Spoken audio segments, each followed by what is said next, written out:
Break ಆದ್ಮೇಲೆ ಮತ್ತೆ ಸ್ವಾಗತ. ಸದ್ಯ ಈಗ ರಾಜ್ಯ ರಾಜಕೀಯದಲ್ಲಿ ಸಿಎಂ ಬದಲಾವಣೆ ಚರ್ಚೆ ತೀವ್ರವಾಗಿ ಸದ್ದು ಮಾಡ್ತಾ ಇದೆ. ಈ ಬಾರಿ ದಸರಾವನ್ನ ಸಿಎಂ ಸಿದ್ದರಾಮಯ್ಯ ಅವರು ಮಾಡೋದಿಲ್ಲ ಅಂತ ಆರ್ ಅಶೋಕ್ ಅವರು ಹೇಳಿಕೆ ಕೊಟ್ಟಿದ್ರು.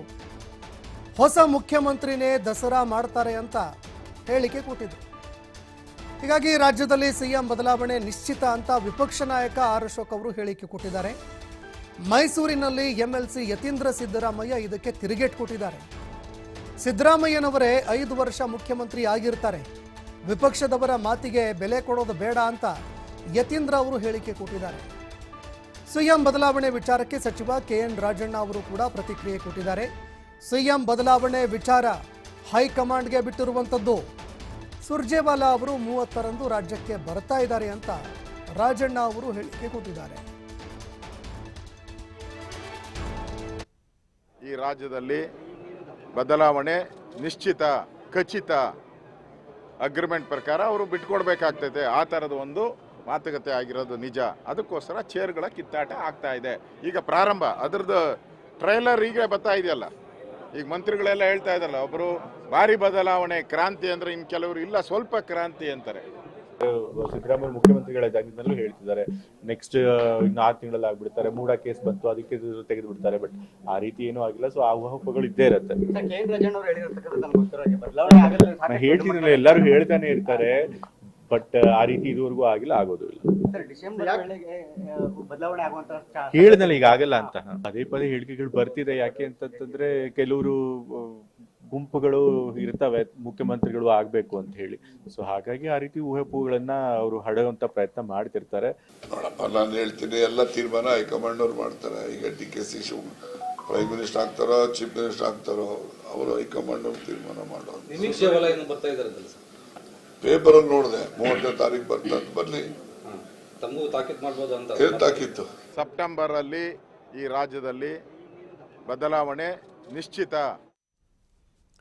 ಈ ಬಗ್ಗೆ ಮತ್ತಷ್ಟು ಮಾಹಿತಿ ಕೊಡ್ತಾರೆ ಪ್ರತಿನಿಧಿ ಶಿವಕುಮಾರ್ ಜೋಹಳ್ಳಿ, ಫೋನ್ ಸಂಪರ್ಕದಲ್ಲಿ ಜಾಯ್ನ್ ಆಗಿದ್ದಾರೆ. ಶಿವಕುಮಾರ್, ಈ ಬಾರಿ ಸಿಎಂ ಅವರು ದಸರಾ ಮಾಡಲ್ಲ ಅಂತ ವಿಪಕ್ಷ ನಾಯಕರು ಹೇಳ್ತಾ ಇದ್ದಾರೆ. ಮತ್ತೊಂದೆಡೆ ಕ್ರಾಂತಿ ಆಗತ್ತೆ ಅಂತ ಕೆಲವು ಕಾಂಗ್ರೆಸ್ನ ನಾಯಕರು ಕೂಡ ಹೇಳಿಕೆ ಕೊಡ್ತಾ ಇದ್ದಾರೆ. ಶಾಂತಿನ ಕ್ರಾಂತಿನ ಇದು ಸಿಎಂ ಬದಲಾವಣೆ ವಿಚಾರ ರಾಜ್ಯ ರಾಜಕೀಯದಲ್ಲಿ ಯಾವೆಲ್ಲ ಚರ್ಚೆಗಳಿಗೆ ಕಾರಣವಾಗ್ತಾ ಇದೆ? ಈ ಬಗ್ಗೆ ಮತ್ತಷ್ಟು ಮಾಹಿತಿ ಕೊಡೋದಾದ್ರೆ. ಸಂತೋಷ್, ಸಚಿವ ರಾಜಣ್ಣ ಅವರು ಕೊಟ್ಟಂತಹ ಒಂದು ಸ್ಟೇಟ್ಮೆಂಟ್ ಇವತ್ತು ರಾಜ್ಯ ಕಾಂಗ್ರೆಸ್ನಲ್ಲಿ ಸಾಕಷ್ಟು ಸಂಚಲನವನ್ನ ಹುಟ್ಟುಹಾಕಿದೆ. ಪ್ರತಿಪಕ್ಷಗಳಲ್ಲೂ ಕೂಡ ಇವತ್ತು ಕುತೂಹಲವನ್ನ ಮೂಡಿಸ್ತಾ ಇದೆ. ರಾಜ್ಯ ರಾಜಕಾರಣದಲ್ಲಿ ಏನಾಗಬಹುದು, ಸರ್ಕಾರದಲ್ಲಿ ಏನಾಗಬಹುದು, ಕಾಂಗ್ರೆಸ್ ಪಕ್ಷದಲ್ಲಿ ಏನಾದ್ರೂ ಬೆಳವಣಿಗೆಗಳಾಗತ್ತಾ, ಬದಲಾವಣೆಗಳಾಗತ್ತಾ ಅನ್ನುವಂತಹ ಕುತೂಹಲ ಇವತ್ತು ಜನಸಾಮಾನ್ಯರಲ್ಲಿ ಕೂಡ ಇದೆ. ಸೊ ಎಲ್ಲರೂ ಕೂಡ ಸೆಪ್ಟೆಂಬರ್ ನಲ್ಲಿ ಏನೋ ಒಂದು ಆಗಬಹುದು, ಸುಮ್ಮನೆ ರಾಜಣ್ಣ ಅವರು ಹೇಳಿಕೆಯನ್ನ ಕೊಟ್ಟಿಲ್ಲ ಅನ್ನುವಂತ ನಿಟ್ಟಿನಲ್ಲೇ ಯೋಚನೆಯನ್ನ ಮಾಡ್ತಾ ಇದ್ದಾರೆ. ನಾನಾ ಚರ್ಚೆಗಳು ಈಗಾಗಲೇ ಶುರುವಾಗಿದೆ. ಸಿಎಂ ಬದಲಾವಣೆ ಆಗ್ತಾರ, ಕೆಪಿಸಿಸಿ ಅಧ್ಯಕ್ಷರ ಬದಲಾವಣೆಯನ್ನ ಮಾಡಲಾಗತ್ತಾ, ಅಥವಾ ಸಚಿವ ಸಂಪುಟ ಪುನಾರಚನೆ ಆಗತ್ತಾ, ಈ ರೀತಿಯಾದಂತ ನಾನಾ ಚರ್ಚೆಗಳು ಈಗ ಶುರುವಾಗಿದೆ. ಅದರಲ್ಲಿ DCM DK ಶಿವಕುಮಾರ್ ಅವರ ಹಿಡಿತವನ್ನ ಕಡಿಮೆ ಮಾಡೋದಕ್ಕೆ DCM ಹುದ್ದೆಗಳನ್ನ ಕ್ರಿಯೇಟ್ ಮಾಡ್ತಾರ, ಈ ಚರ್ಚೆಗಳಿಗೆ ಈಗ ಗ್ರಾಸ ಆಗ್ತಾ ಇದೆ. ಹಾಗಾಗಿ ಈಗಾಗಲೇ ಹೇಳಿಕೆಗಳ ಮೇಲೆ ಹೇಳಿಕೆಗಳನ್ನು ಕೂಡ ಕೊಡ್ತಾ ಇದ್ದಾರೆ. ಅಶೋಕ್ ಅವರು ದಸರಾ ಪ್ರಾರಂಭವಾಗುವ ಉದ್ಘಾಟನೆಯನ್ನೇ ಮುಖ್ಯಮಂತ್ರಿಗಳು ಮಾಡೋದಿಲ್ಲ ಅನ್ನುವಂತ ಸ್ಟೇಟ್ಮೆಂಟ್ ಅನ್ನ ಕೊಟ್ಟಿದ್ದಾರೆ. ಅಂದ್ರೆ ಅಕ್ಟೋಬರ್ ಒಳಗಡೆ ಸಿಎಂ ಕುರ್ಚಿ ಬದಲಾವಣೆ ಆಗತ್ತೆ, ಬೇರೆಯವರು ಅಲ್ಲಿ ಬಂದು ಕೂರ್ತಾರೆ ಅನ್ನುವಂತಹ ಒಂದು ಸಂದೇಶವನ್ನ ಅವರು ಕೊಟ್ಟಂತೆ ಕಾಣಿಸ್ತಾ ಇದೆ ಅಶೋಕ್. ಹಾಗೆ ಮತ್ತೊಂದು ಕಡೆ ರಾಜಣ್ಣ, ನಾನು ಹೇಳಿದ್ದು ಆಗಲ್ಲ, ನಾನು ಬೇರೆ ಬೇರೆ ಅರ್ಥದಲ್ಲೂ ಕೂಡ ಹೇಳಿದ್ದೇನೆ, ಬಿಜೆಪಿಯಲ್ಲೂ ಕೂಡ ಕ್ರಾಂತಿ ಆಗಬಹುದು ಅನ್ನುವಂತ ಹೇಳಿಕೆಯನ್ನ ಇವತ್ತು ಮಧುಗಿರಿಯಲ್ಲಿ ಕೊಟ್ಟಿದ್ದಾರೆ. ಸೊ ಹಾಗಾಗಿ ಒಂದು ಕಡೆ ಯತೀಂದ್ರ ಅವರು ಕೂಡ ಸ್ಟೇಟ್ಮೆಂಟ್ ಅನ್ನ ಕೊಟ್ಟಿದ್ದಾರೆ. ಮುಖ್ಯಮಂತ್ರಿಯಾಗಿ 5 ವರ್ಷಗಳ ಕಾಲ ಸಿದ್ದರಾಮಯ್ಯ ಅವರೇ ಇರ್ತಾರೆ. ಯಾವ ಈ ರೀತಿಯಾದಂತಹ ಚರ್ಚೆಗಳೆಲ್ಲವೂ ಕೂಡ ಕಾಲ್ಪನಿಕ ಅಂತೇಳಿ ಯತೀಂದ್ರ ಅವರು ಕೂಡ ಹೇಳಿದ್ದಾರೆ. ಅವರೇ ಮುಂದುವರಿತಾರೆ, ಯಾವುದೇ ಬದಲಾವಣೆ ಇಲ್ಲ ಅಂತ ಹೇಳಿ. ಸೊ ಇದನ್ನ ಗಮನಿಸಿದಾಗ ಎಲ್ಲೋ ಒಂದು ಕಡೆ ಹೈಕಮಾಂಡ್ ಮಟ್ಟದಲ್ಲಿ ದೊಡ್ಡ ಮಟ್ಟದ ಚರ್ಚೆಗಳಾಗ್ತಾ ಇರುವಂತದ್ದನ್ನ ನಾವು ಸೂಕ್ಷ್ಮವಾಗಿ ಗಮನಿಸಬೇಕಾಗತ್ತೆ. ಸಿಎಂ ಬದಲಾವಣೆ ಆಗತ್ತೆ ಅನ್ನುವಂತ ಚರ್ಚೆ ಈ ಹಿಂದೆ ಕೂಡ ಬಂದಿತ್ತು. 2.5 ವರ್ಷಗಳ ಕಾಲ ಒಪ್ಪಂದ ಆಗಿದೆ. DK ಶಿವಕುಮಾರ್ ಅರ್ಧ, ಹಾಗೆ ಸಿದ್ದರಾಮಯ್ಯನವರು ಅರ್ಧ ಅವಧಿ ಸಿಎಂ ಆಗಿರ್ತಾರೆ ಅನ್ನುವಂತ ಚರ್ಚೆಗಳು ಹಿಂದೆನೆ ಕೂಡ ಬಂದಿದೆ.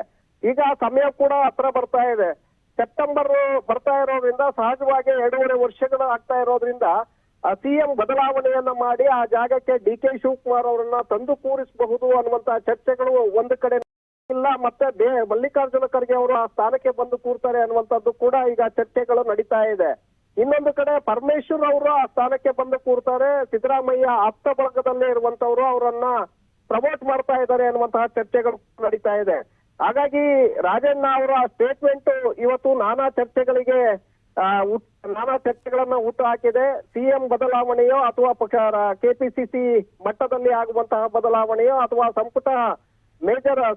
ಸಂಪುಟಕ್ಕೆ Okay. ಸರ್ಜರಿಯನ್ನ ಮಾಡಲಾಗುತ್ತೋ, ಈ ಚರ್ಚೆಗಳು ಶುರುವಾಗಿದೆ.